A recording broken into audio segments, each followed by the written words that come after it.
están los poderosos. Sí, señor.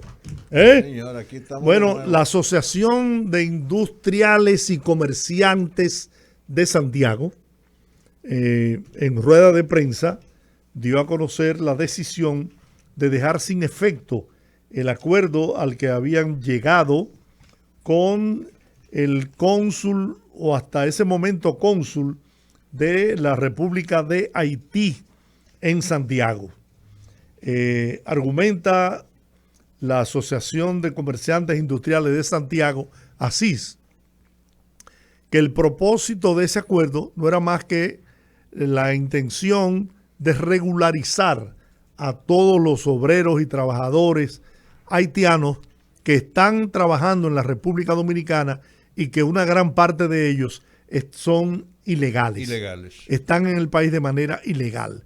Y que como hay un interés del país en conocer el origen, la identidad de los ciudadanos haitianos que viven en nuestro país, pues ellos llegaron a ese acuerdo, que el consulado iba a gestionarle los documentos que necesitaban los ciudadanos haitianos para poder regularizar su situación en territorio dominicano. Solo el Estado puede regularizar esa situación. Que además de eso, esto iba a contribuir también a que esta gente que hoy no cotizan, que no pagan impuestos, pues también le pagaran impuestos al gobierno dominicano. Ay, hombre. Bueno, eso es lo que ellos dicen. Bueno. Y era el propósito. No tengo por qué dudar. Eso es. No, yo tampoco. Primero, eso es ilegal, lo primero. No tienen facultades para eso. Ilegal, y yo le pondría ahí mismo, irracional. No, pero que era con las autoridades que lo iban a hacer. ¿Con cuáles autoridades? ¿Con las haitianas? No, con las dominicanas. No, ellos firmaron el acuerdo con el cónsul. Sí, pero el acuerdo era para que el cónsul sirviera como intermediario para lograr que en Haití le dieran la documentación a esos haitianos para que entonces en el proceso con las autoridades dominicanas se pudieran regularizar. Porque es que para tú regularizarte en la República Dominicana necesitas documentación. ¿Quién tú eres? ¿De dónde vienes? ¿Te entiendes? Entonces ese era el acuerdo. Lo peor del tema es que el cónsul con el que firmaron ya no es cónsul. Ya no es cónsul, sino que él sigue hasta que lo sustituyan. Bien claro, y él lo dijo, que él está solamente en funciones administrativas regulares hasta que lo sustituya. Hasta que llegue su sustituto. Pues él no tiene ningún tipo de potestad como cónsul y funciones. Pero bueno, si hay alguien que sabe de eso, lo tenemos ahora con nosotros. El doctor Pelegrín Castillo, vicepresidente de la Fuerza Nacional Progresista, que a propósito tuvieron una rueda de prensa en el día de hoy y trataron ese tema. A las 10 de la mañana fue la rueda de prensa en Villar Hermanos, la Avenida Independencia. Sí. Vamos a ver, hablamos con Pelegrín Castillo. Buenas tardes. Buenas tardes. Muy buenas tardes, muy buenas tardes. Pelegrín. Un saludo a la audiencia de ese importante programa nacional y a todos ustedes que están en cabina. Gracias, Pelegrín. Gracias. Pelegrín, no lo puedo ver, no. Pelegrín, ¿dónde está? Yo he escuchado que se ha dicho que es ilegal el acuerdo que había firmado ACIS, la Asociación de Comerciantes Industriales de Santiago, con el que fue cónsul hasta hace unos días de Haití en Santiago. Ellos argumentan en una rueda de prensa que yo vi que el acuerdo consistía en que el cónsul, en ese momento cónsul de Haití, era el que iba a gestionar en la República de Haití la documentación que necesitan los ciudadanos haitianos que viven en el país, que están de manera ilegal, muchos de ellos trabajando en las industrias y en las empresas en Santiago, para buscar la manera de que a través de los organismos oficiales regularizarlo. Entonces, yo no sé dónde está la parte de ilegalidad ahí. No, no fue así. No fue así. Esa es una versión última que se ha difundido para tratar de quitarle categoría criminal a lo que pasó. Propiamente, aquí estuvimos presenciando lo que tipifica fuera de toda duda una violación al Código Penal, una infracción gravísima que es atentado contra la seguridad exterior del Estado. Ponerse de acuerdo con agentes de gobiernos extranjeros para intervenir en el desenvolvimiento normal de las actividades del Estado, contrariando políticas del Estado. Resulta que la documentación de los que quieren trabajar aquí tiene que gestionarse en Haití. Pero ellos estaban aspirando con ese acuerdo a forzar, obviamente, algún actor gubernamental los animó a hacerlo. Le dijo, el gobierno tiene esta corriente, o hay sectores en el gobierno que estamos en esta línea, y los de firmar ese acuerdo. Afortunadamente, ellos fueron notificados por nosotros el viernes a las 4 de la tarde. Hay un acto que tiene 40 páginas de explicaciones de por qué eso no se podía hacer y qué configuraba eso. Configuraba violaciones, repito, al Código Penal, a la Constitución, al Código Laboral, a la Ley de Migración.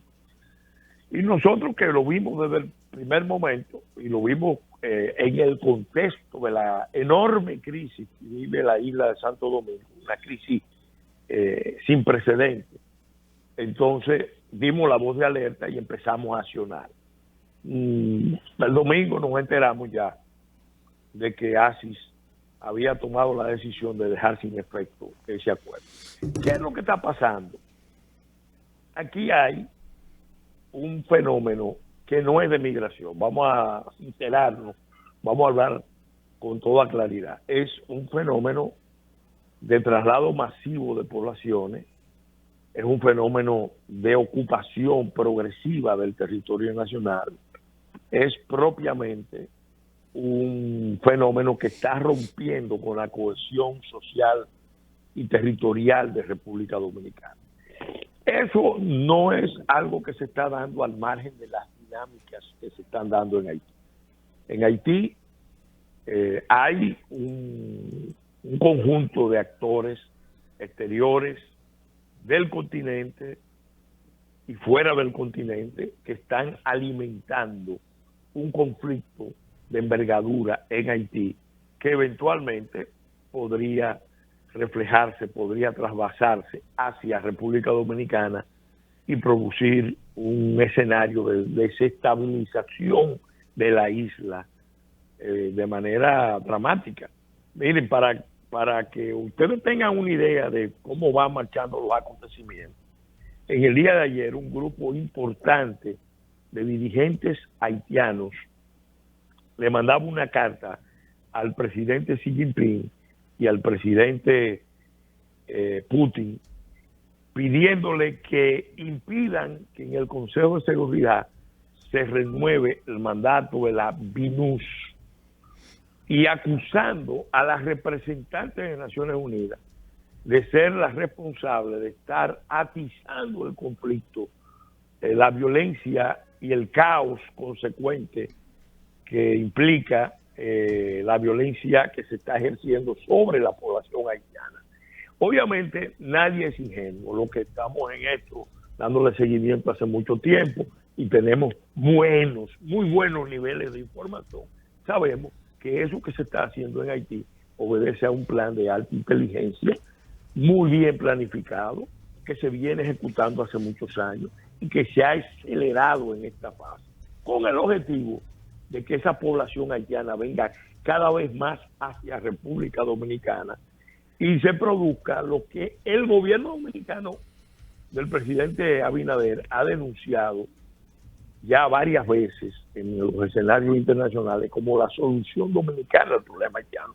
Porque cuando el gobierno incluido el canciller, insisten en que no hay ni habrá solución dominicana al problema haitiano. ¿Qué es lo que están diciendo?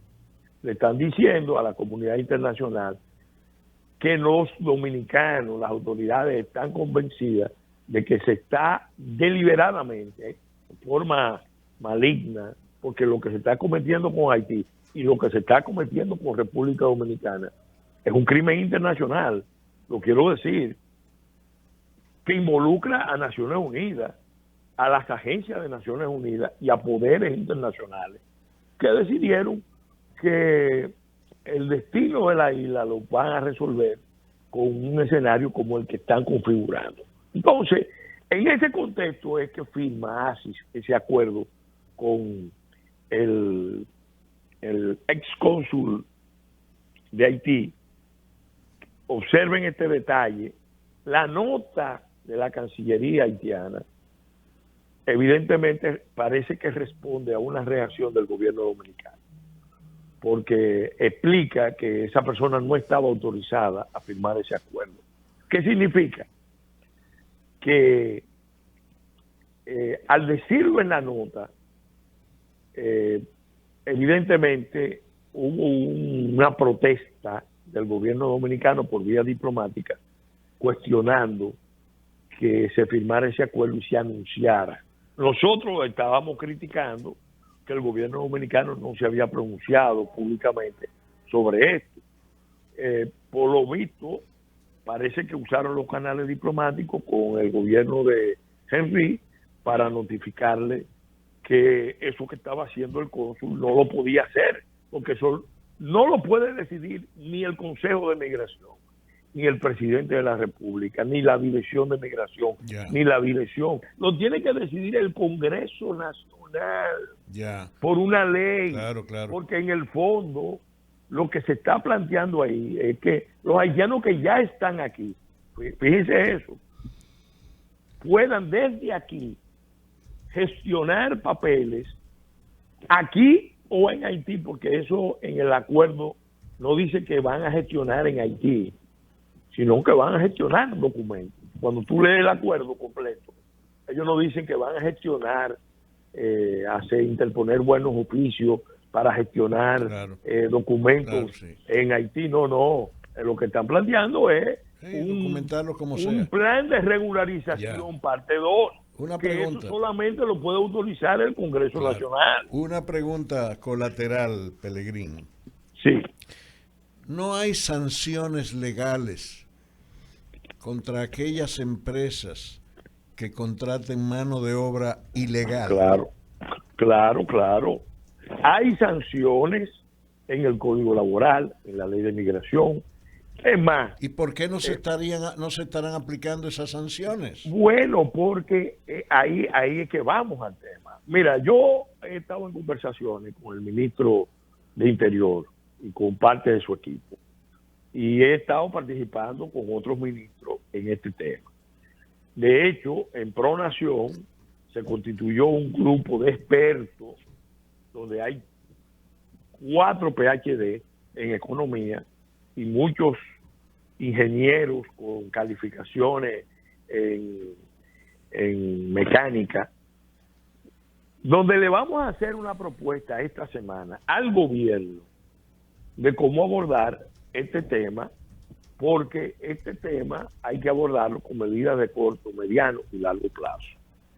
Porque podemos decir, no hay solución dominicana al problema haitiano, pero si aquí en los hechos, el mensaje que le estamos diciendo es que la agropecuaria no funciona sin haitianos, que el sector construcción no funciona sin haitianos, que muchísimos servicios que se están brindando no funcionan sin haitianos. ¿Qué es lo que estamos diciendo en los hechos? ¿A qué apuestan los poderes internacionales? A que el Estado dominicano débil, con una economía cartelizada, porque ese es parte del problema, una economía cada vez más concentrada,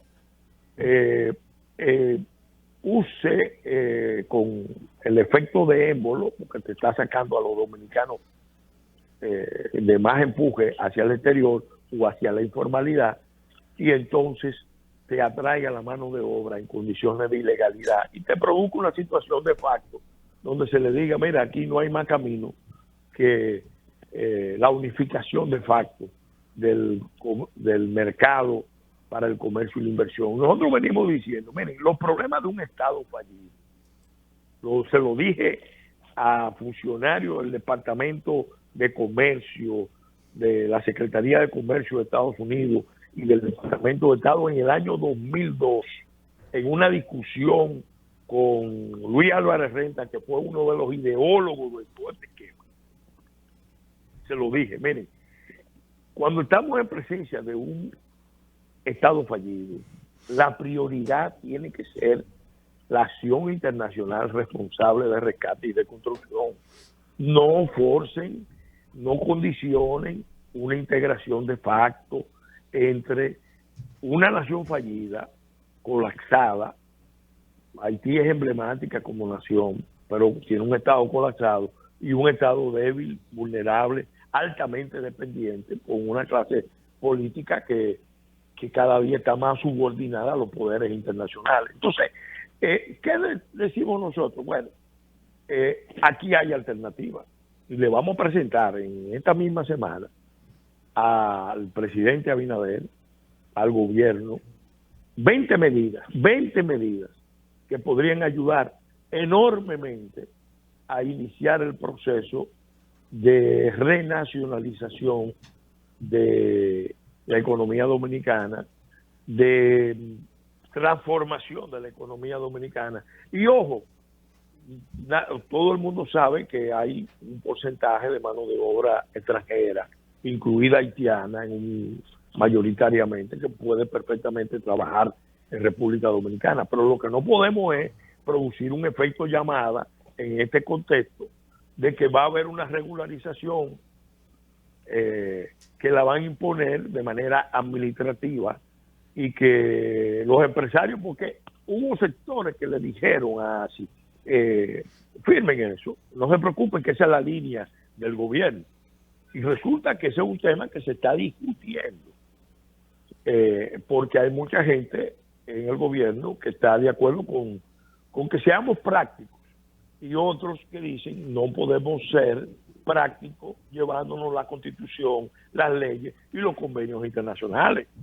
Eso no es pragmático, eso es al contrario, suicida para República Dominicana, porque si algo no defiende es precisamente, como tú dices, apelar a la ley. Yo le voy a poner un ejemplo de una simple medida que si el gobierno la tomara en la industria de la construcción, ayudaría enormemente a que cambien las tendencias que hay a la desnacionalización brutal de la mano de obra. Ustedes saben que desde el 2007 hay una norma de la Dirección General de Impuestos Internos que establece como gastos exentos de pago de impuestos las nóminas laborales. Bueno, esa norma no le exige a ninguna empresa de la construcción el detalle de esas nóminas. Entonces, al no exigir el detalle de esas nóminas pueden violar el 80-20 brutalmente, como lo han hecho, y entonces se benefician de las exenciones. Así es. Y yo tengo la prueba, porque siendo yo diputado, evalué 64 torres que se estaban construyendo en Santo Domingo y en Santiago, y solamente 5 de las 64 torres tenían nóminas completas. La mayoría no tenían nómina, usaban el mecanismo del 2007 de una norma que dictó la administración tributaria de entonces, estaba el amigo Juan Hernández, y obviamente estimulaba enormemente a los empresarios a violar la norma constitucional y legal de República Dominicana. ¿En detrimento de quién? De los trabajadores dominicanos, porque tú estás incentivando. Le voy a poner otro ejemplo. Oigan esto. Y esto aplica ya para todos los sectores. Un dominicano está recibiendo el gobierno, el anterior y el anterior, todos se jactan de que montaron unos sistemas de subsidios, y este también, y que esos subsidios son magníficos. Bueno, ahora acaba de decir el presidente Abinader que están ampliados como nunca antes, y cada gobierno ha ido aumentando los subsidios, como si eso no se tuviera que pagarlo. Ya. Pues yo quiero que ustedes sepan una cosa. Desde que un dominicano entra a trabajar al sistema formal, automáticamente pierde, aunque entre a trabajar por 3 meses, automáticamente pierde el beneficio del subsidio. Entonces, cuando uno ha analizado, y estoy hablando, lo analizamos con 4 PhD, ¿qué se puede hacer? Bueno, aquí lo que tiene que hacer el gobierno es coger toda esa política de reorientación de los subsidios y decir claramente, en los salarios mínimos, porque evidentemente el que esté ganando más de los salarios mínimos o algo más, no puede estar recibiendo subsidios. Pero en los salarios mínimos, especialmente en la industria de la construcción y en la zona rural, eso me lo han explicado productores, el que esté trabajando en una industria formal no pierde los beneficios. No pierde los beneficios porque tú lo estás sacando. ¿Cuál es el cálculo que hace el dominicano más avispado? Dice, mira, yo estoy recibiendo unos beneficios del gobierno todos los meses. Lo suman al año, dice, estos son ingresos seguros. Usted trabaja sin trabajar. Desde que entro a trabajar, lo pierdo. Pero mi trabajo es de 2 meses, 3 meses. Entonces yo prefiero quedarme con el subsidio que me está dando el gobierno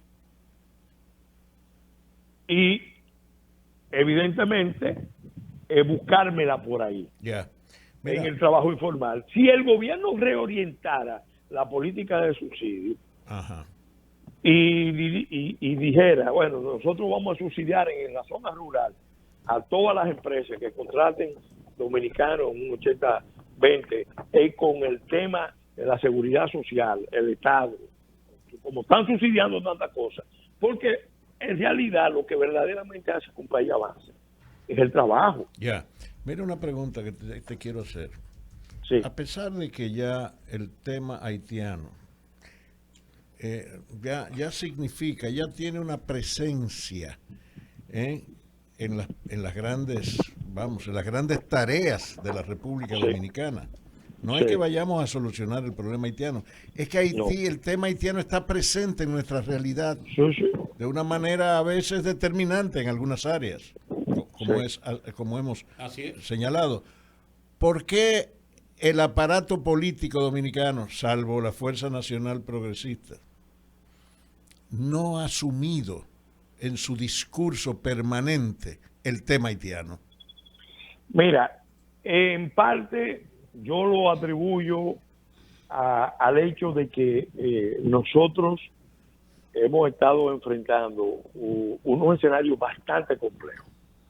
Lo sé, lo voy incluso a demostrar en mi segunda edición de Haití, los intereses nacionales, voy a dar detalles. ¿Cuál es el escenario? Las potencias, el grupo de países llamado Amigos de Haití, hace años desahuciaron Haití para los fines del desarrollo. Y ellos concibieron la estrategia de usar a República Dominicana como estado pivote, zona de amortiguamiento de la crisis haitiana. Porque para ellos es más cómodo derivar esta crisis hacia acá y comprometer a las élites locales, políticas y empresariales con las élites haitianas. Eso a nivel de empresarios se ha dado mucho más que a nivel político. Y obviamente los grupos empresariales han estado, vamos a decir, sometidos a un condicionamiento. Muchos saben que es una aventura peligrosa, pero es Estados Unidos, Francia, es la Unión Europea, es Canadá, que han estado condicionando que República Dominicana juegue el rol de Estado pivote, de zona de amortiguamiento, para administrar la crisis haitiana. Pero nuestro liderazgo político no ha asumido ninguna ninguna posición en sentido general al respecto. Mira, yo te diría, porque eso yo lo he vivido y lo he conversado con Balaguer, con Leonel, con Hipólito, con Danilo Medina, con Luis Abinader. El liderazgo político en un momento dado ha asumido posiciones, vamos a decir, consecuentes con los intereses del país. En otro, cuando ha venido la presión, el chantaje, las amenazas, sobre todo sobre los agentes económicos, que son los que a su vez, por ahora mismo, ¿qué es lo que está pasando? Hay una amenaza sobre el sector azucarero, una amenaza sobre el sector de los bananos, de parte de intereses europeos y norteamericanos, que dicen que si nosotros no buscamos una fórmula sobre esto que garantice que estos trabajadores estén aquí, y los norteamericanos insistiendo con el tema de la patria, sabiendo de que no es un tema de apatría, sino de indocumentación. Si no lo buscamos, entonces estamos asumiendo el riesgo de una revisión de los tratados que benefician con cuotas importantes. Eso es lo que no se ve, lo que no se dice. Y los políticos, obviamente, tienen el tema de no querer enfrentar estos intereses ni aquí ni allá. Por eso nosotros, ¿qué estamos diciendo? Mire, aquí ya esto no es un tema que lo va a resolver un gobierno ni un partido. Pelegrín, gracias. Tiene que ser la unidad nacional de todos los dominicanos para que en el mundo entiendan que no hay solución dominicana al problema haitiano. Claro. Muchas gracias, Pelegrín. Gracias por haber participado. Gracias, Pelegrín. Bien.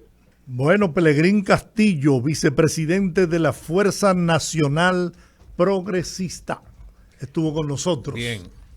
Bueno, el presidente de la República, Luis Abinader, estuvo este fin de semana en Samaná y Puerto Plata y concluyó el domingo su jornada de actividades de fin de semana, donde inauguró obras por más de 1.200 millones de pesos y dejó iniciados trabajos que sobrepasan los más de 1.000 millones de pesos en ambas provincias. El sábado en Puerto Plata, el jefe del Estado comenzó el plan de remozamiento y ordenamiento de Playa Sosúa con una inversión de 615 millones de pesos. Esta obra va a impactar positivamente la actividad comercial, va a contribuir al buen manejo y la gestión de la playa y propiciará la inversión en ese destino turístico. Y otras obras. Pero además de eso, el ministro de la Presidencia, Lisandro Macarrulla, estuvo visitando ¿cómo se llama? El teleférico de los Alcarrizos y concluyó anunciándole al país que el mismo entrará definitivamente en operación el próximo mes de diciembre. Que el recorrido será de 4.2 kilómetros, 163 cabinas con capacidad para transportar 4.500 personas por hora en ambos sentidos, o sea, ida y vuelta, y que esto va a aliviar de una manera espantosa. Señores, ¿usted sabe cuánto le toma? Se lo digo porque las muchachas que trabajan en mi casa viven en los Alcarrizos. Y para salir de los Americanos al cruce de la autopista Duarte, les toma 1 hora y 15 y a veces hasta 1 hora y media. El tapón es infernal. Este recorrido lo podrán hacer. Y el costo. Este recorrido lo podrán hacer en 15 minutos. Llegarán en 15 minutos a la autopista Duarte y cuando esté el metro, la línea del metro que va a estar... desde en Naco, se podrán quedar en Sanville, por ahí. Una vez yo... Sanville. Vamos a ver las estaciones ahí. Pero eso es muy lejos. Tú vives en Naco, ahí cruzan por la tiradera. Óigame, del cruce... Ya tú me compraste el apartamento. Del cruce de la carretera Duarte con la prolongación de la 27 de febrero, aquí al 9, en una ocasión yo hice 1:15. Oh, sí. En la mañana. No, eso ahí es. 1:15. Es más, ¿quieres que te diga algo? En determinadas horas pico, te toma más tiempo salir de la ciudad para Santiago que el tiempo que te toma Y llegar De la a Santiago. salida de la salida a Santiago. Sí, sí, sí. Así Increíble. es así. Entonces, esa es una obra de vital importancia para la economía y el bolsillo de los dominicanos. Espérate antes de la pausa. Porque después vamos a hablar con la gente. Quiero dar una noticia penosa. Murió esta tarde el periodista Leoncio Comprés. Ah, caramba. Un veterano periodista de muchos años, 64 años de edad tenía, pero tenía serias complicaciones de salud. Conozco muy bien a Comprés, trabajó en mi equipo cuando yo era subdirector y después director de Última Hora. Durante 17 años trabajamos juntos y es una persona de muy alta calidad en el periodismo, cubría las partes de la política y también estuvo asignado muchos años en la Junta Central Electoral. Después trabajó en Diario Libre los últimos años de su carrera y después se había retirado por problemas de salud. También murió la escritora Sonia Enríquez de Hilito, hija de Pedro Enríquez Ureña sí. y nieta de Salomé Ureña de Enríquez. Así es. Así es. Bueno, Ambas figuras relevantes de este país. claro. Así es. Bien, De la educación, la literatura y el arte y la cultura. todo. Vámonos a la pausa. Vamos a la pausa, al regreso, que hable la gente.